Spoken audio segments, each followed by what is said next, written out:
Isso mesmo.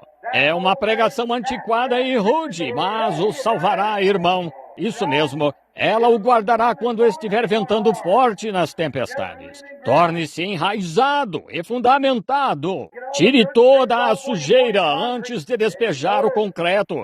Note, isso mesmo. E a ferragem bem ajeitada e firme. Oh, irmão, em que dia estamos vivendo? Numa era formal e indiferente da igreja. Sim, senhor. Às 7 igrejas, disse, envia esta mensagem. Agora, naquela era da igreja, eles começaram a entrar. Eles se casaram com a idolatria, eles fazem o mesmo agora.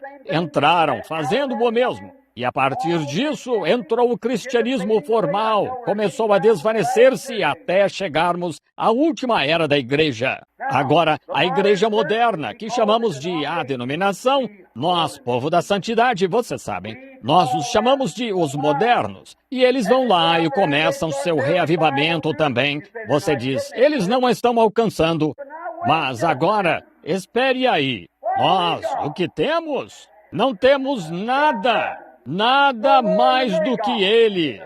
Isso mesmo. Enquanto nos agitamos e discutimos e agimos mal uns com os outros, ainda andamos como homens, até que alguém consiga ir ao altar e se acertar com Deus, até conseguir ignorar coisinhas e seguir em frente como um cristão deve fazer. O roto não pode chamar o outro de esfarrapado. Isso mesmo. Não os reprovem. Limpemos nossos próprios passos primeiro. Desculpem-nos, visitantes, estou dando à igreja uma pequena surra do evangelho agora. Notem, isso mesmo, é exatamente do que vocês precisam. Oh, você diz, nós o temos. E vai lá e bate nas teclas do piano o mais forte que pode, e na bateria, e corre para lá e para cá, e sai, e discute com o próximo. Será que você tem algo? Aham. Não, senhor. A única coisa que temos é um morno.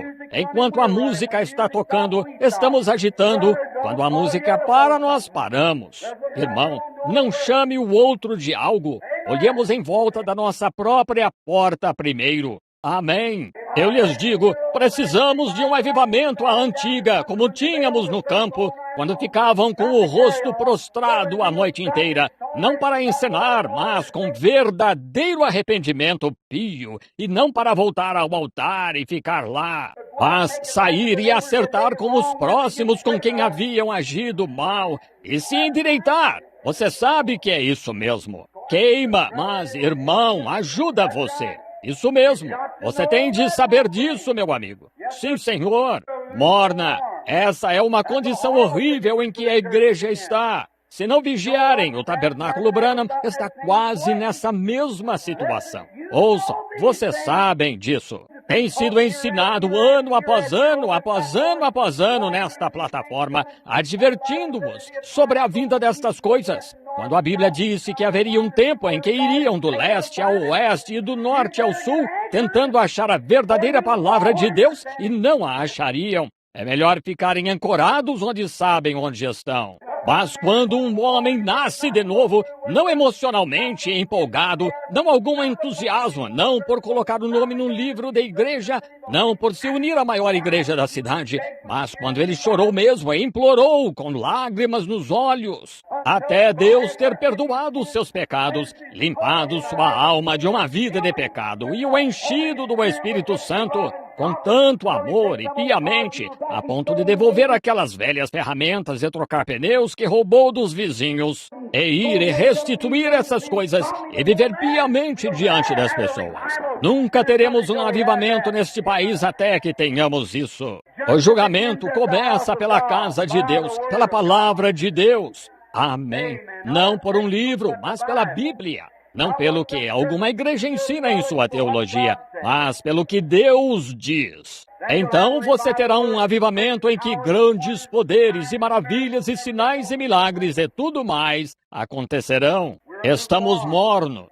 Porque somos mornos nesta era, Deus disse, vomitar-te-ei da minha boca. Esta era da igreja será rejeitada. Haverá um remanescente dela que será salvo. Então, é melhor se examinar muito bem para saber se está nesse remanescente agora. Entraremos nisso em um minuto, querendo Deus. Notem agora. E virei-me para ver a voz que falava comigo.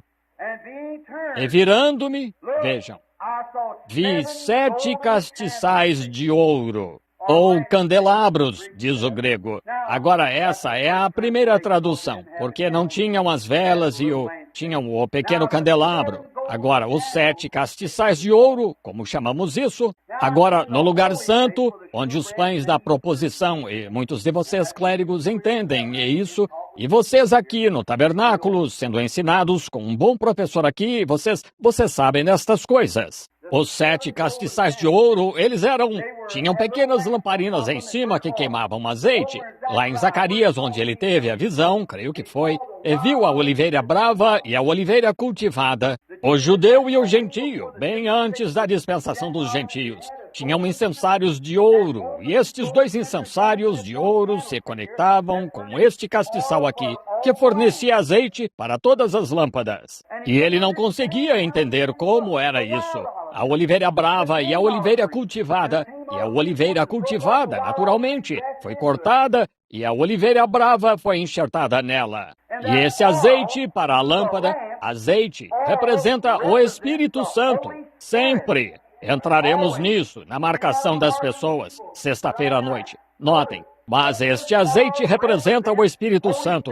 É por isso que ungimos os doentes com azeite, é porque representa o Espírito Santo. A Bíblia diz em Apocalipse, capítulo 6, quando a praga passou, ele disse, 1 medida de trigo por 1 dinheiro e 2 medidas de cevada por 1 dinheiro. Mas não danifiques o meu vinho e o meu azeite. Gostaria de continuar em Apocalipse por algumas semanas e entrar nisso. Quem é esse vinho e azeite? Não danifiques o meu vinho e o meu azeite. Não te aproximes disso. Amém.